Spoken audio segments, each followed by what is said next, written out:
up, everybody? We are back. We're here on a Sunday afternoon. And not only that we are back, but we are about to crack open a beer because we have some news for y'all. It's a Sunday.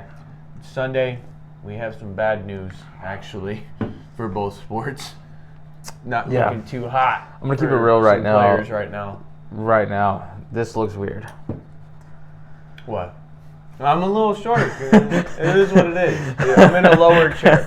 It's a little bit different. Normally, I'm like this. And I'm this. He's in a nicer chair. Okay. Yep, I can rock. Yeah, this one's pretty low to the ground, but we're working with it. Right? I'm like that third base coach. He's got the little stool. Oh man, so let's just get right off the bat. Football's back. Yes. Back like it's never been here before. Yeah, and hasn't gone nowhere except for the baseball fucking guru fans out there. Padre fans, you guys are probably still punching the air. You probably want to suffocate Tatis as well. If you're a baseball fan, you know exactly what we're talking about. My man said he took steroids because he thought it would get rid of his ringworm. Like, bro, what? Well, he took medicine that says that there was had the cream. He said the cream. He said it had some sort of medicine in that was against MLB policy. But he took the punishment. He did. He did not fight it. He did. Knew exactly what he did. He said on an apology, said he was sorry and that he is ready to come back. He said he's devastated. And I quote, devastated. Someone informed him of taking something that he should not have taken.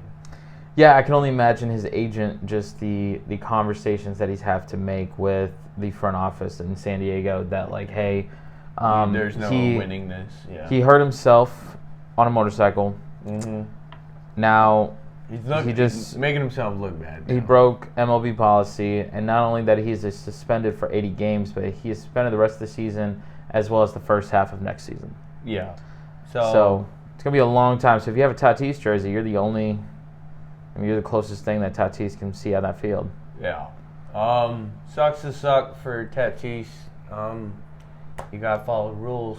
But for now, the layout for Padres is they were really banking on him to be back. Especially whenever Juan Soto was going to be there. Manny Machado's been doing great. Yeah. And it would just help that Hosmer's gone. Soto, Tatis, Machado, just that alone in a lineup. Mm-hmm. Yeah, they had something good going, and they ruined it.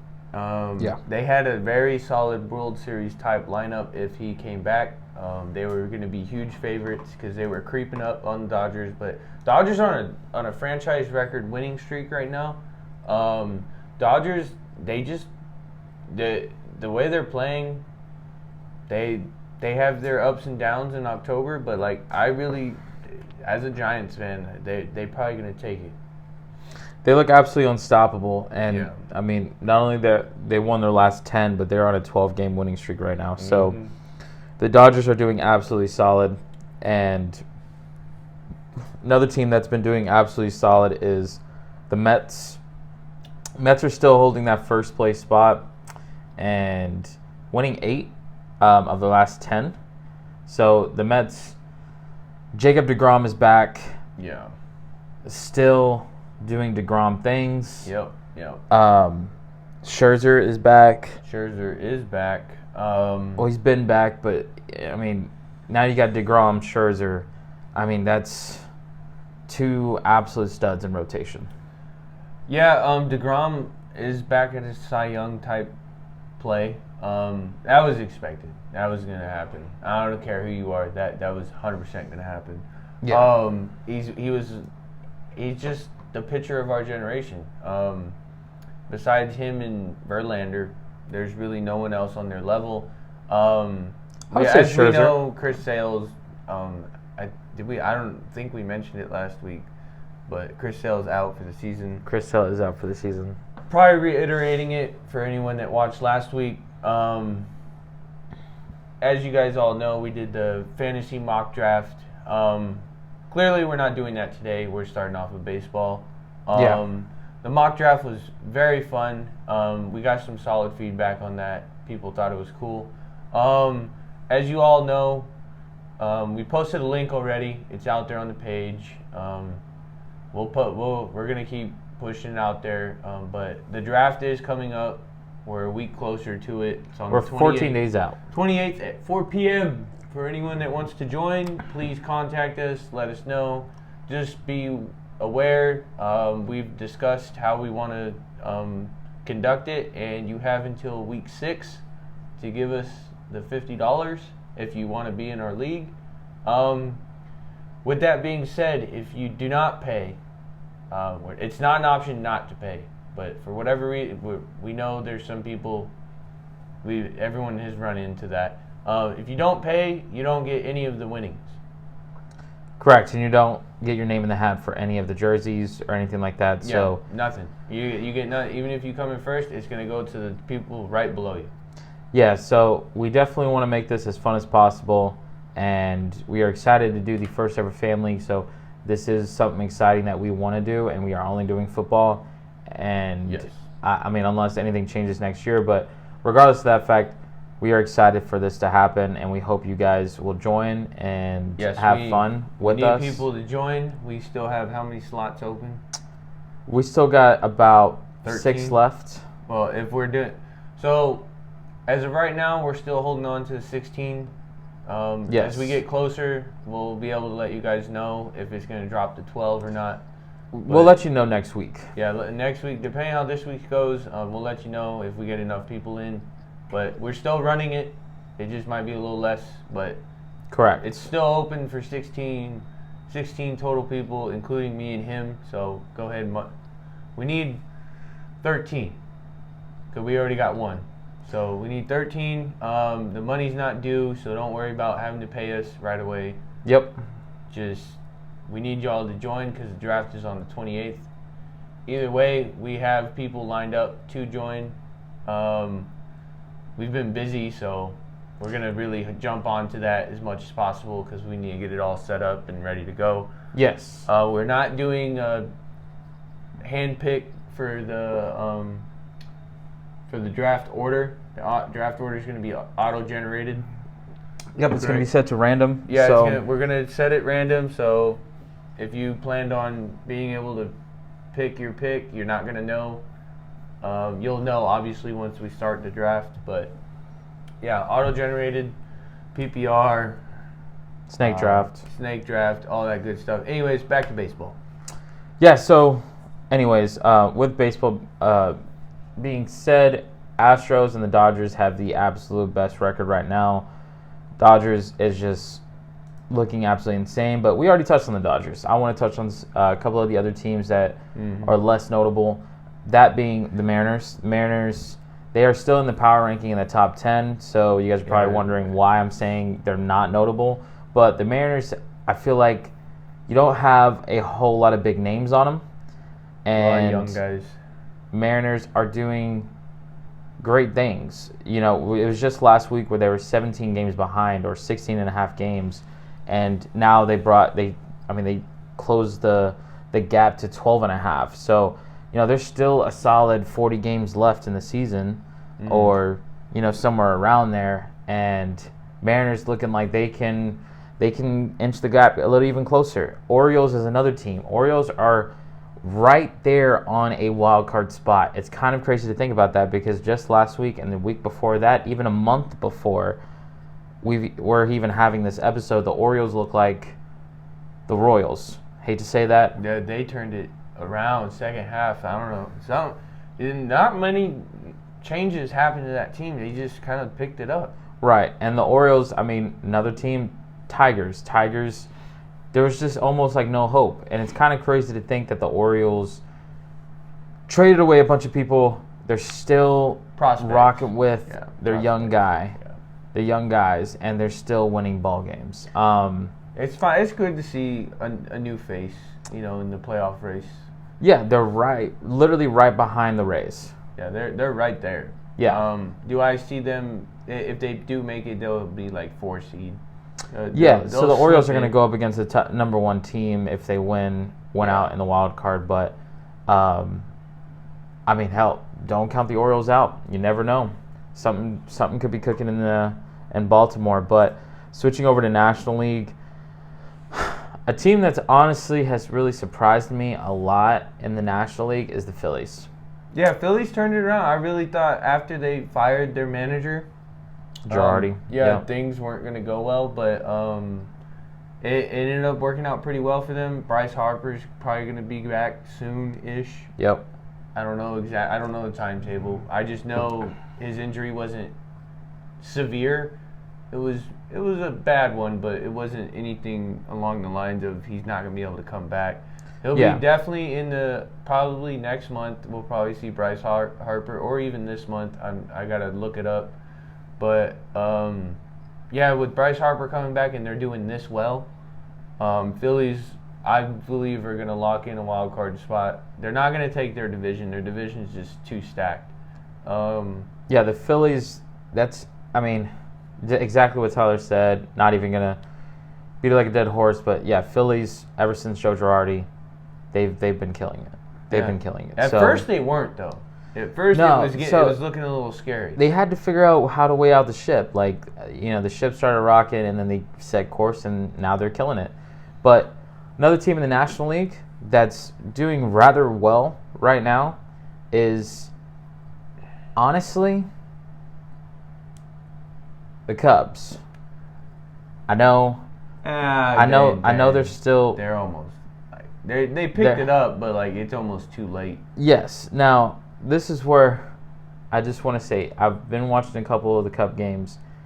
They've been winning out on a few of them, and I don't know if it was injuries that kind of slowed them down, or I feel like injuries, and the Cubs. It's literally been a roller coaster this whole year between last and third. I think they were even second at one time, but quickly gave that away to the Cardinals and the Brewers. It's been a Cardinals and Brewers match. Cubs, I don't think that they are going to oppose a threat in the wild card contingency, just because the Giants are pretty good, far ahead, and after that, the Diamondbacks are right there, as well as the Rockies. Yeah. But I don't ever count out the Cubs. Cubs have always been that, they're kind of like the Giants. They kind of slip into the picture at the last second. It's old heads that are with the Cubs, that they're so set in their ways. That's one thing is like with the Diamondbacks and the Giants, they got a lot of experienced players that have been through the postseason, so they know how to. There's a different level to play at once you get there. But the rest of the season they're fighting. Right. There is no secured spot for any of the teams that we just mentioned. They basically just got to rely on the fact of some luck. Yeah, and these last 40 games, there's still 40 more games to play. Yeah, there's still a lot of season left. There's still quite a bit of ball games left, and anything can happen. You're having a drought like Yankees right now. Yeah, the Yankees kind of scared me. Yeah, we switch over to the American League. They're having a drought. They've only won 2 in their last 10. It sucks that that's happening because the Toronto Blue Jays could have Joey Gallo curse, man. He must spit into their water or something. The Blue Jays could have literally closed the gap this whole week. And they didn't. They failed on that. Just as bad. The team that did kind of close the gap was the Rays, was the Orioles, but they only won 6 in their last 10. They're relying on this drought right now. Yeah, so if Toronto can pull through, September is going to be an interesting month. Yeah, and if we just look at the schedule that the Yankees have, they're still playing the Red Sox, and then right after that they're playing the Rays. After that they're playing Toronto. After that they're playing the Mets. So you're looking at solid teams back to back to back. Yeah. Yankees could do it.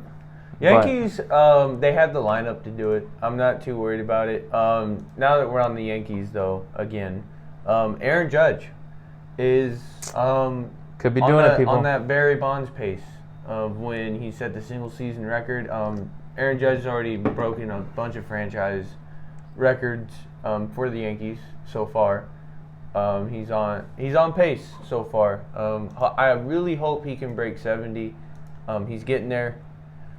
September is going to really, really show us. These next 2 weeks are really going to show us. If he can get to 50 before September, I really think that'll push it past the edge.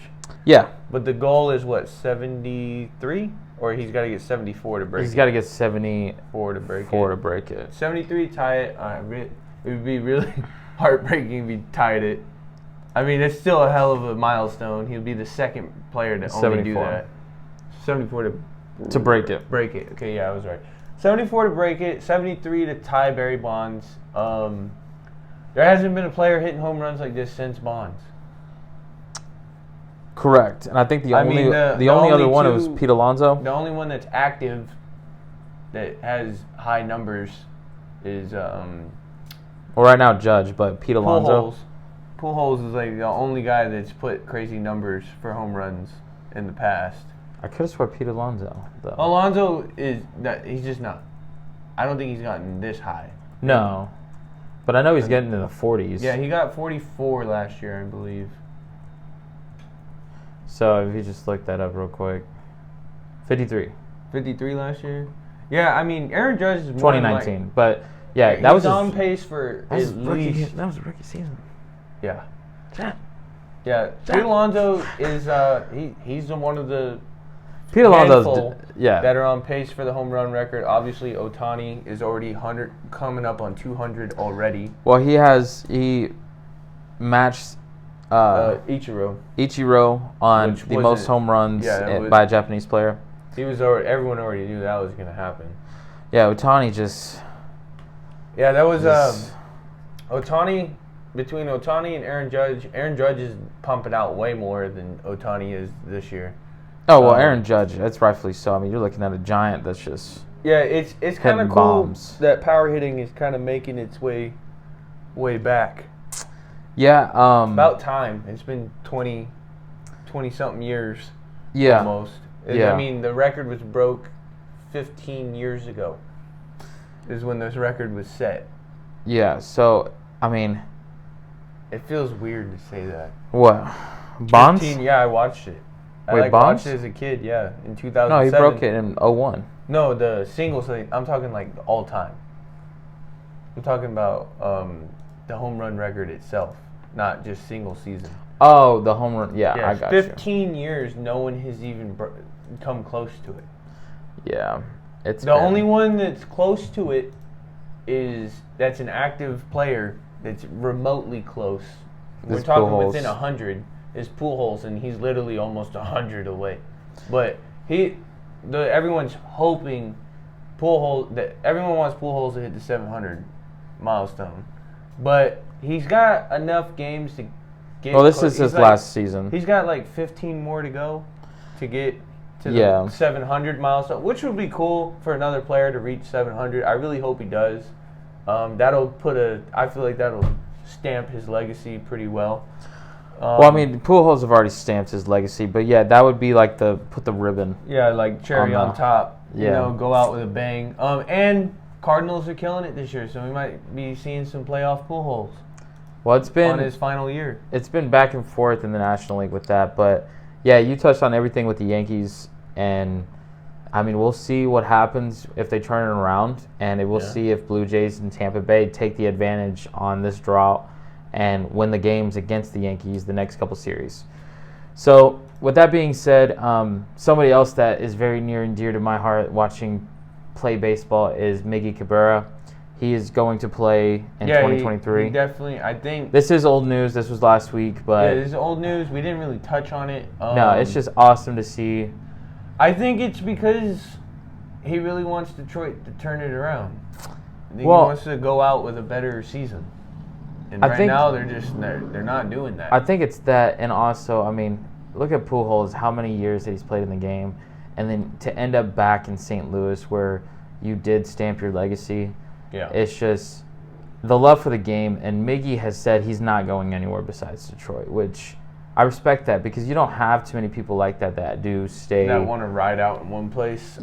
And a lot of players do. I mean, they paid them to stay, so. Yeah, so other than that with baseball, there's not a whole lot of movement anymore. Movement's done. The only thing that'll happen probably come postseason time is like people like Robinson Cano, like DFA guys will probably pop up in some lineups. Yeah. But other than that, you're not going to see any like major signings. You'll probably see someone like I said, Cano get signed. Who else got? Like you'll see Dallas Keuchel probably get signed by somebody to be like a reliever. Just bodies. You're going to see some pinch hitters get signed, shit like that. But right now, baseball, like signing market right now is pretty slim. Yeah, and I mean baseball is there's not enough going on right now that is everyone is really dialed in and focused to win these last. The next thing that I want to bring up for baseball is the bracket, the playoff bracket. They were showing it earlier on TV when I was watching TV, but I just want to give everyone that's listening an idea of who's in and who's out right now. Well, we're just going to strictly talk about who's in and like what we think the outcome of that's going to be come. Here we go. Nope, that is last year. That's last year again. You sure? Where is it? Maybe.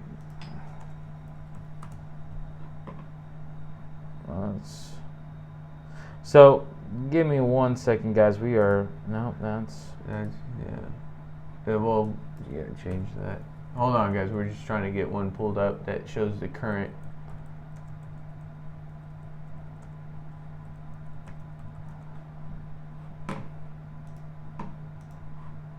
Okay. And then this will be our last thing that we talk about before we move on to some juicy football talk. Well, honestly, do you have it up on your phone? Yeah, disregard that. So we're using my phone, guys. Disregard. So we have it. There we go. We got it up. And now we don't have the actual bracket, but we got the wild card list, and right now it shows us how many games out teams are. So American League. There's only 3 teams locked in. So as followed: Toronto, Seattle, Tampa Bay. Those are going to be your 2, 3, and 4 seed. Yeah. So, National League, we have Atlanta, San Diego, and Phillies. Yep. So I believe that is more than likely going to stay that way. Pretty sure there's 4.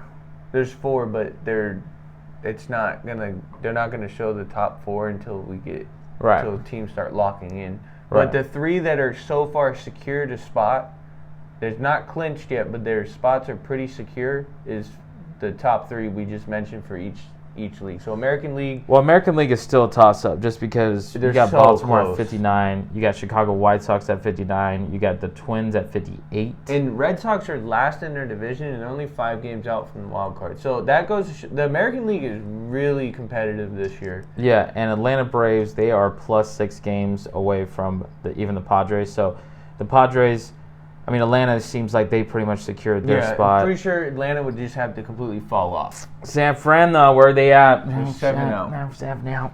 Oh, no, they won their game. 6.5.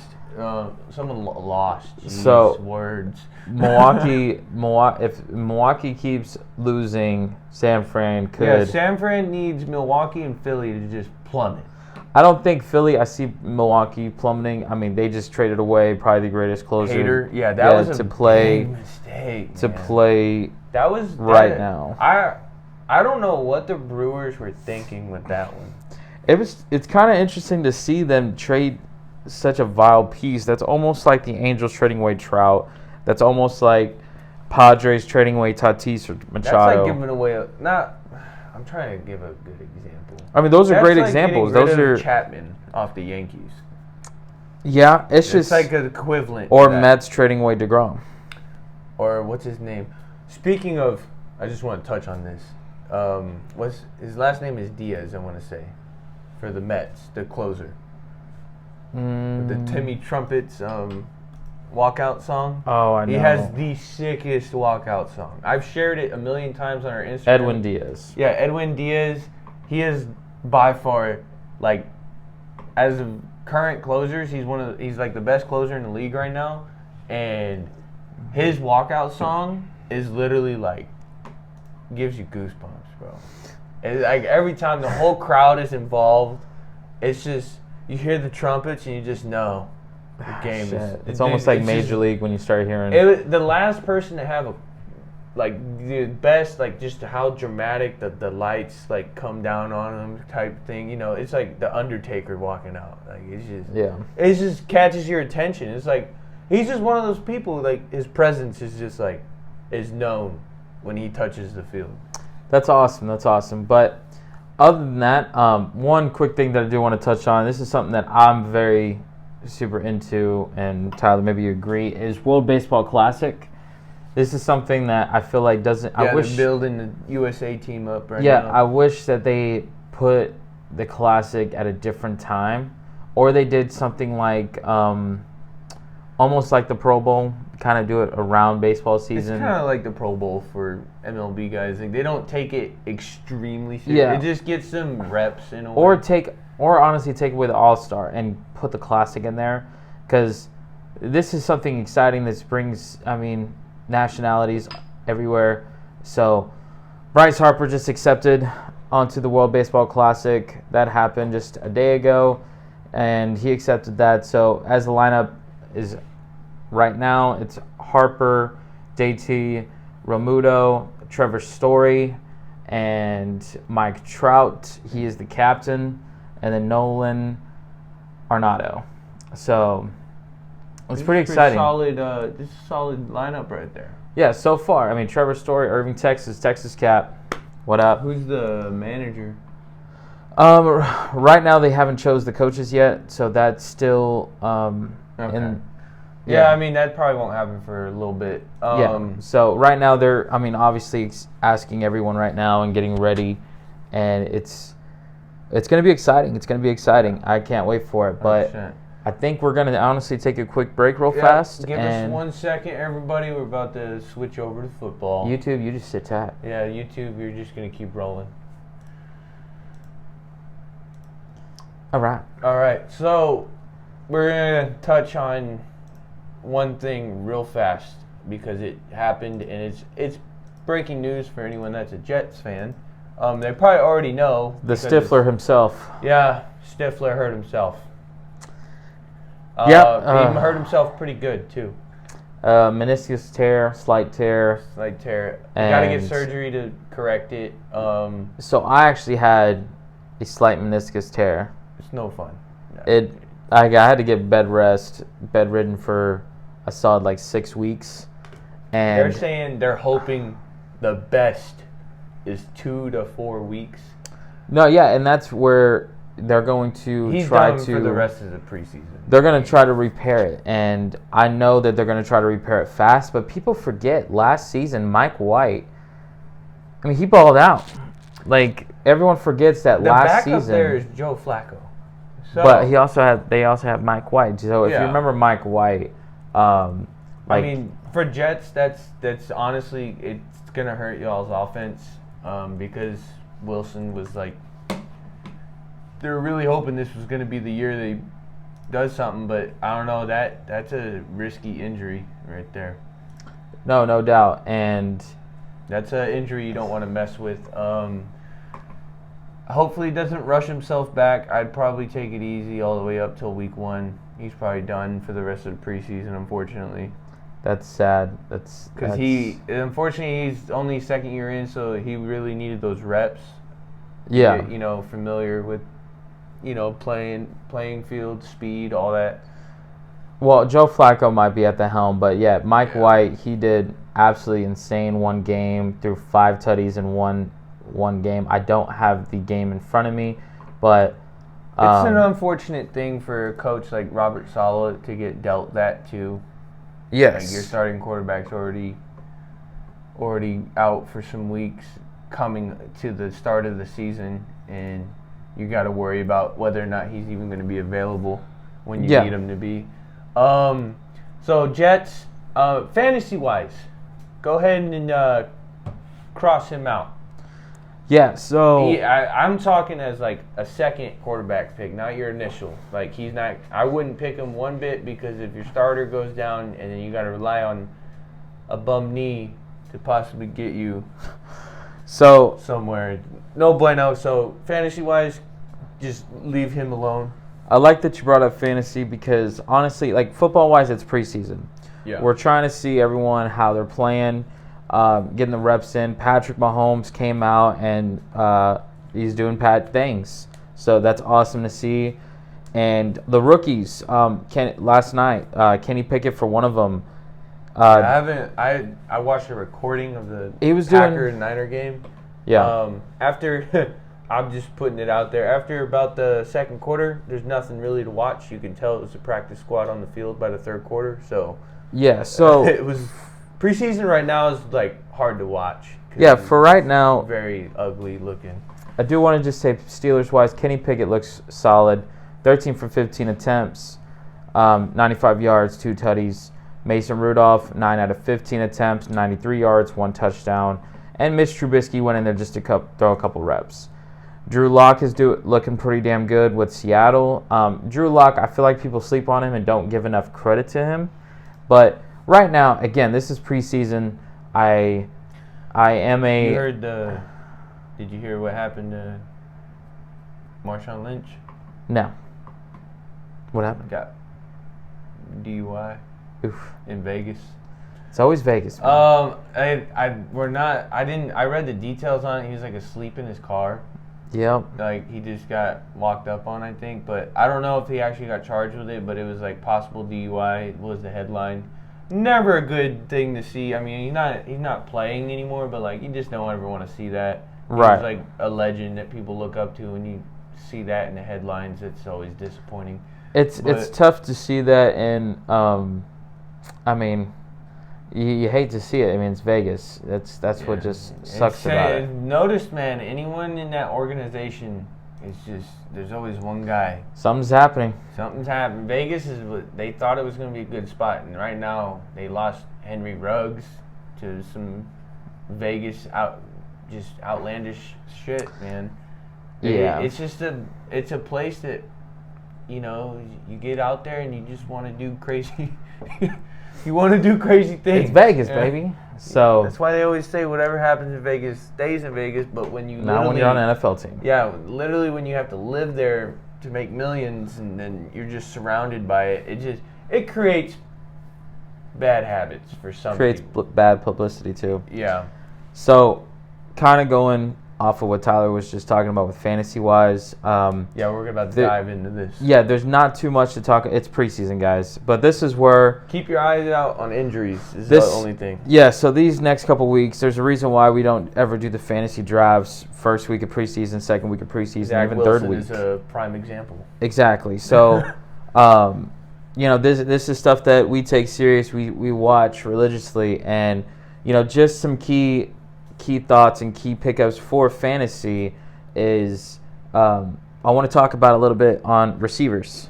So some rookies right now are looking pretty nice. So not only that, but I want to talk a little bit on Denver. Now, Denver Broncos. Yeah, I really got to start tuning into some of these preseason games. There's one coming on. I think there's on one right now. Yeah, and but yeah, so Vegas is playing tonight. Forever, who ends up listening to this tonight. Right. So, for Broncos, one of the guys that I was looking at was Jalen Virgil, and 3 receptions for 83 yards. A lot of these guys, it's hard to get a good look. Next week is really gonna, because preseason is shortened now, so like teams are about to go from having a massive lineup to like half their lineup's about to get cut after tonight. Bunch of guys are about to get cut. So you're about to see who's available even more after tonight. Correct. So that's why we don't hold the draft, is because if you keep your eyes on somebody and whatever reason they get injured or cut, and then you're like sitting with a fantasy lineup that's straight garbage. Yeah. So going back to it, Jalen Virgil looks pretty solid. One of the most anticipated picks also going to the Cowboys was Jalen Tolbert. We got to keep an eye on some of these receivers because The biggest thing, I think the receivers this year in fantasy is going to change a lot because Devontae Adams no longer with Aaron Rodgers. He's with Derek Carr. Do you think he'll put some reps in tonight, or is he going to sideline it? I think he should sideline it. He'll probably sideline it, but I know week 1 Raiders. This is week 2 for them. Yeah, it's for the Raiders because they did the Hall of Fame game. Yeah, so it's going to be interesting now. Because I think Devontae went out on the first one, so he's probably going to just coast out until week 1. Yeah. So with this next game, they're playing right now, 26-13. Wow. So yeah, this is one thing that's kind of annoying about preseason is these games, they play them at weird times. So it's really hard to tune in for especially someone like me because I'm usually working every time these games come on. Yeah, so it's definitely interesting, but just keeping a look on week 1, receiving wise, is going to be a friend, not much of a foe, just because Devontae Adams with the Raiders going to open a lot up on that Raiders team, just specifically on that team. Yeah, you got to look at the Broncos with Russell Wilson. Even honestly, man, the Niners. Yeah, the Niners with Deebo Samuel. People, you have to look at that. If Deebo Samuel does not go high up in this draft, I'm going to be shocked because he has the incentive to rush. He racked up so many points last year. So, but yeah, not only last year, but he has the incentive to make upwards to $350,000 to $550,000 extra dollars just to rush an extra 200 yards. I really hope, just for longevity reasons, throughout the season, that they got to possibly lay off the rushing early. Yeah. Use the rushing for like, hey, we need to score, like ASAP type of thing. Like, don't just use it to just like opening drives and stuff like that, because it's gonna. What's crazy is that it works. Issues. It works, but like you get to a point, he's not a running back. You have to remember that he's not the running back. And as we all know, if he keeps running the way he's running, his career is gonna go from really long to really over. Right. So another segue I want to go to when it regards to fantasy is quarterbacks. Who are you picking? Let's just establish that, just so everyone has an idea. Who are you picking? I think. So I honestly, I think with the receiving core for the Raiders this year, I think I'm gonna go with Derek Carr. If he's on the board, that's a very viable option. You got Darren Waller, Renfro, Devontae Adams. Just those names alone should just give you the idea of what he's working with. Honestly, man, I'm gonna go. If he's on the board, TB12. Oh, I mean TB12. Yeah, but more of a sideline pick. Kind of go with someone that's honestly gonna be questionable. Trevor Lawrence has got his Clemson teammate with him this year. I'd honestly go with Baker. Yeah, Baker's got a chance to show up. Now, receiving core wise with Carolina, it's rocky. He's got a deep threat.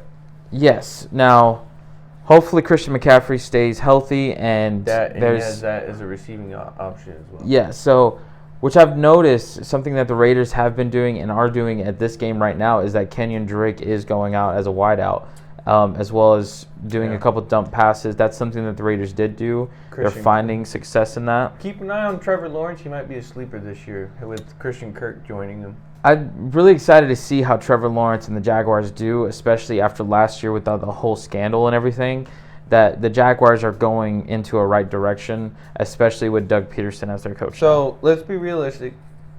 If you don't have an early pick, you're obviously not going to get TB12. So let's say you're just middle of the pack. Are you asking like first round picks, or are we talking? Just quarterback. Let's just establish Baker Mayfield. So you're going to go Baker this year? So my top three. Who do you want? If they are on the board, I'm going Joe Burrow, I'm going Justin Herbert, or gotta go with my trusty number 4, Prescott. Yeah, Prescott's actually a very solid fantasy pick because he throws a lot. Yeah, so he throws like 50 attempts some games. Yeah, so those are my top 3.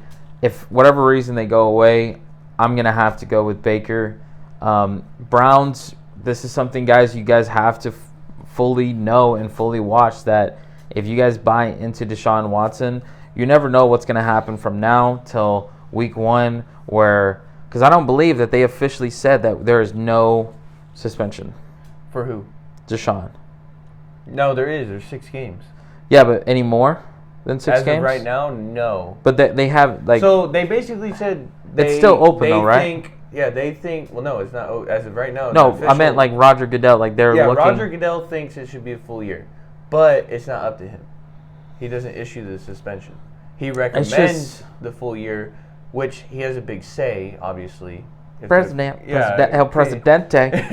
El Presidente is saying full year. But the thing is they want to appeal it, and basically what was said in an article was, I can't remember where I read it, but the evidence that was provided at the level that it's at, 6 game, but there's no evidence. There's not enough evidence there to say that he requires a full year because he wasn't found guilty. Yeah, so if he was found guilty, obviously having accusations is enough for the NFL to take action, and that alone is already ruffling enough feathers. Right. But just without jumping into like the huge detail, because it's a political thing at the same time. It is. If he did it, shame on him. I don't know. No one knows if he did it. They do know of the accusations. If you got that many people going against you, he's already came out, apologized. He's sounding. I mean, anyone in that situation is like, hey, like if I ever like did, you ever fucking did hit something, somebody, had that harassment accusation put on you. Obviously, yeah, you're affecting the person who's being accused. Deshaun Watson, he's probably just over this at this point. No, I know he's tired of hearing about it. It just sucks that he's the center of that news. But this is something to really just watch. Is that if you are going to go with Deshaun Watson, you have to know at least 6 games he is going to be out. Yeah, Jacoby Brissett already said he's like the Browns prepared for Brissett or Rosen, which is going to be more than likely Brissett. I mean, what's crazy is we brought this up last year. We thought Brissett was going to be a starting QB for Indy outside of this whole going to the Browns thing for Indy because like his success was pretty solid. Well, when Phillip went down, Jacoby obviously wasn't Phillip. Yeah, obviously isn't Phillip, but yeah, Jacoby really did well. It's kind of crazy to see Matt Ryan in different unis from Atlanta because growing up, gonna be interesting. Growing up, just seeing Matt Ryan in Falcon uniform, it was a norm.